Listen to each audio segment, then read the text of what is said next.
Did you guys know that there are only 2 books in the Bible that does not mention God? The first book is the Book of Esther, which is also my favorite book. It's a very inspirational story of a queen of Persia, as well as the second book is the Song of Songs, which is also known as the Song of Solomon, which involves the poetic love story of a young man and a young woman.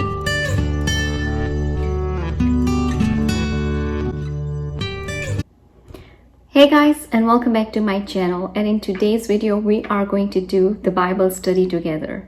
First of all, I want to thank you for tuning in, and if you guys are new, my name is Ragini. Welcome to my channel. I normally upload faith-based videos twice a week. So without any further ado, let's get started. So first things first, if you guys are wondering which Bible I'm using the King James Version, and this is one of my favorite versions. I got this from Amazon, and I'll link it down below if you guys are interested to get it.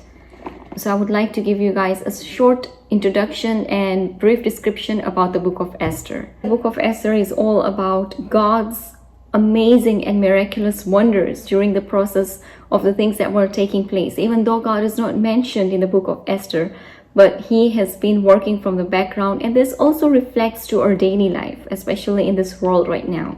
That we cannot see God doing things which we want right away in front of my eyes or in front of our eyes, but He's always working in the background. And same story applies to the Book of Esther. Esther was an orphan. She was staying with her cousin Mordecai, and she was a Jewish, and so was Mordecai. And so guys, open your King James Version Bible if you have that, and that should be Book of Esther, page 434. As you guys can see, the Book of Esther, it starts from the King Xerxes, and then it comes to Vashti disobeys the king's command to appear before him, because on the 7th day, when the heart of the king was merry with wine, he commanded Mehuman, Bitsa, Harbona, Bigta, and Abagta, Zethar, and Carcas, the chamberlains that served in the presence of Ahasuerus the king, to bring Vashti, the queen, before the king with the crown royal, to shew the people and the princess her beauty, for she was fair to look on. But the queen Vashti refused to come at the king's commandment by his chamberlain. Was the king very much wroth, and his anger burned in him. So basically, the king was like very mean, drunkard, and he loved to show off. And on that specific day, he wanted to show off his wife, which was the queen Vashti, in front of his friends with just the crown and nothing else. And she completely disagreed because her dignity was very important for her. And that's how we ended up making the law in Persia, that if you can read verse 19, which says, "If it please the king, let there go a royal commandment from him, and let it be written among the laws of Persians and Medes." And the letters were sent, and the law was made that all the queens or all the women in Persia have to obey and listen to their husbands. So if you read the Book of Esther chapter 2, that's Esther becomes the queen. Now this is a real story which is more inspiring, and you have to go ahead and read it for yourself, because if you guys don't believe that there is not even a single place where it's mentioned God, but God works from background. So as I told you, Esther was an orphan staying with her cousin Mordecai, and they were Jewish people, but the king did not know their ethnicity or their culture or anything, but she won the beauty pageant. So let's go and read that chapter. Esther was told to keep quiet and not share her Jewish background with anybody by Mordecai. And when you read chapter 17, it says, "And the king loved Esther above all women." Like that was the beauty pageant that was taking place, and there were so many different women who were also good looking, but Esther had found the favor in the eyes of king, okay, because she was very beautiful, she was very nice, and she basically spoke in such a way where she found favor in front of all of the eyes and the king's heart. Chapter 17, okay, it says, "And the king loved Esther above all the women, and she obtained grace and favor in his sight more than all the virgins, so that he set the royal crown upon her head, and made her queen instead of Vashti. Then the king made a great feast unto all his princes and his servants, even Esther's feast, and he made a release to the provinces, and gave gifts according to the state of the king. And when the virgins were gathered together the second time, then Mordecai sat in the king's gate. Esther had not yet shewed her kindred, nor her people, as Mordecai had charged her. Esther did the commandment of Mordecai, like as when She was brought up with him. Esther listened to Mordecai because she was brought up with him. She never had any parents, but Mordecai was the only person who took care of her. Mordecai's loyalty is recorded in the official chronicles. Now, when you guys read the book of Esther, chapter 2, verse 21, it says, in those days, while Mordecai sat in King's Gate, two of the king's chamberlains, Bigtan and Teresh, of those which kept the door, were wroth and sought to lay hand on the king Xerxes. And the thing was known to Mordecai, who told it unto Esther the queen, and Esther certified the king thereof in Mordecai's name. And when an inquisition was made of the matter, it was found out. Therefore they were both hanged on a tree, and it was written in the book of Chronicles before the king. Mordecai refuses to bow to Haman. Now in those days, the king Xerxes had his own chairperson, like he had his own speaker, and that man was Haman. And Haman was very idolized by people because he was given the opportunity by the king to handle other matters, and he wanted everybody to just bow down to him. So Mordecai never wanted to bow down to Haman. And for that reason, Haman hated Mordecai. And he plotted a plan to kill all the Jews, including Mordecai. But God worked in all of this. Even though God is not mentioned in the book of Esther, God worked from the background. And in every province whithersoever the king's commandment and his decree came, there was a great mourning among the Jews, and fasting and weeping and wailing, and many lay in sackcloth and ashes. Esther's maids and her chamberlains came and told it to her. Then was the queen exceedingly grieved, and Haman was literally paying all those people to destroy the Jews. And Mordecai was really disappointed, and he was wearing the sackcloth and ashes, praying, weeping, fasting for the Jews. And Esther came to find that out. The king asked her that I can give you half of the kingdom. Tell me what you want. I want to prepare a banquet or a feast for you and Haman. And Haman is the bad guy who basically wanted to kill the Jews and Mordecai, because Mordecai didn't want to bow down to him, right? So Esther planned this thing. She requested the king to tell Haman to join him. Then went Haman forth that day joyful and with a glad heart. But when Haman saw Mordecai in the king's gate, that he stood not up, nor moved for him, he was full of indignation against Mordecai. And when he came home, he sent and called for his friends Zeresh his wife.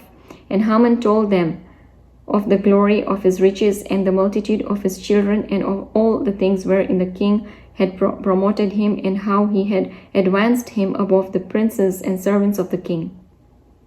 Haman said moreover, Yea, Esther the queen did let no man come in with the king myself, and tomorrow I am invited unto her also with the king. The king reads of Mordecai's good service. On that night could not the king sleep. So this is before the banquet, okay? The king couldn't sleep, and he commanded to bring the book of records of the chronicles, and they were read before the king. And it was found written that Mordecai had told of Bigthana and Teresh, two of the king's chamberlains, the keepers of the doors, who sought to lay hand on the king Xerxes. And the king said, What honor and dignity hath been done to Mordecai for this? Then said the king's servants that ministered unto him, There is nothing done for him. But before the banquet was prepared by Esther for Haman and the king, previous night, the king couldn't sleep.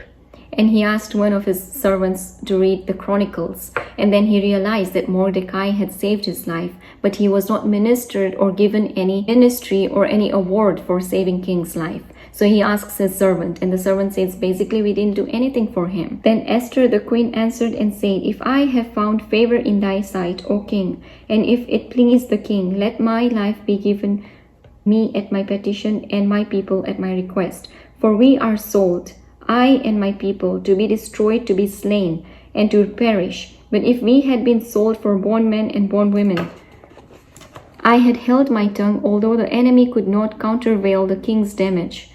Then the king Xerxes answered and said unto Esther the queen, Who is he, and where is he, that durst presume in his heart to do so? And Esther said, The adversary and enemy is the wicked Haman. Then Haman was afraid before the king and the queen. The gallows which Haman had created for Mordecai to be killed, the king did allow his servants to take Haman in the same gallows and to be killed.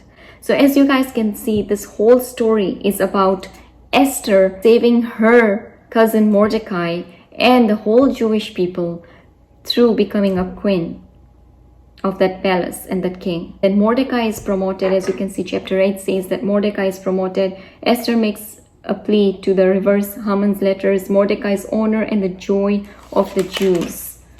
The Jews defend themselves and slay their enemies. Mordecai and Esther institute the festival of Purim. So until now, Purim is celebrated in Jerusalem by the Jewish. It's one of tradition where the Book of Esther or the scrolls of Esther are open, and this story of Esther is recited during this amazing and holy day of Purim in Jerusalem. So as you guys can see, that whole story of Esther, there is no place where God is mentioned. But it doesn't mean that God is not working or hearing of his people.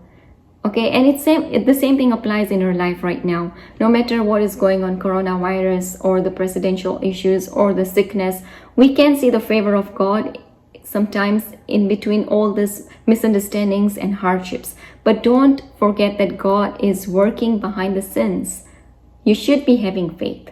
Another thing we learned is, so the first thing we learned is that God is working behind the scenes. All you need to do is to pray and to praise him, and also to have faith in him, that all things work for good for those who love God. At the end of the story, joy is prevailed. Esther was not going to be killed, but her people and Mordecai, her cousin, were going to be killed. But because of God's grace, God used Esther to go in king's life and stay in that palace so as that she can protect her people, Jews, through the king. And that's the favor of God. That's absolutely the favor of God. If you guys read the book of Esther for yourself, you will notice that Esther was very obedient. She only ate kosher food. She also fasted. She prayed. Okay, this is the obedience. Now, fasting and praying plays a very big role in our lives. I know it can be difficult. It was difficult for me too, and it still is. But then with obedience, you can reach to your goals, okay? It's not about your works. It's about faith in God. But sometimes you have to also have obedience, and you have to give your time to God so you can listen to what he's guiding you to do. Also, beauty. Esther was very beautiful. So beauty is not just for outward beauty, that how you look, how you compare yourselves to other women. But God used Esther's beauty inside out. Her heart was clean. She wanted to save and love people. She always found good things and decisions in her life for the king and the palace. So that's how her beauty was used. So God uses everything he has given to you, your beauty, your strength, your peace, your joy, in his glorification. He uses you. And the last thing we also see from the book of Esther is God's will. No matter whoever is doing anything wrong to you or your family, no matter what we are going through, it's God's will. Always, before even you start praying, you always have to say, Lord, your will be done. God's will is more important than your will or my will or anybody's will. So it's very important to pray for God's will, because he is the one who knows our plans, who knows us so well, and he knows what's good for us. As his promises in Jeremiah 29:11 says, for God knows the plans he has for us, to prosper us and give us hope and a great future. Amen. So guys, I really hope you enjoyed this Bible study with me. If you guys have any questions, please comment down below and let me know, and I will be more than happy to share my answers or thoughts with you all. And once again, if you guys enjoy watching this kind of faith-based videos, please do not forget to subscribe, like, share, comment, and let us spread the word of God out there to people. And this channel is all about faith and glorifying God. So help me do that, please guys. Thank you so much for watching once again, and I'll see you guys in my next vlog. Until then, God bless and take care. Bye.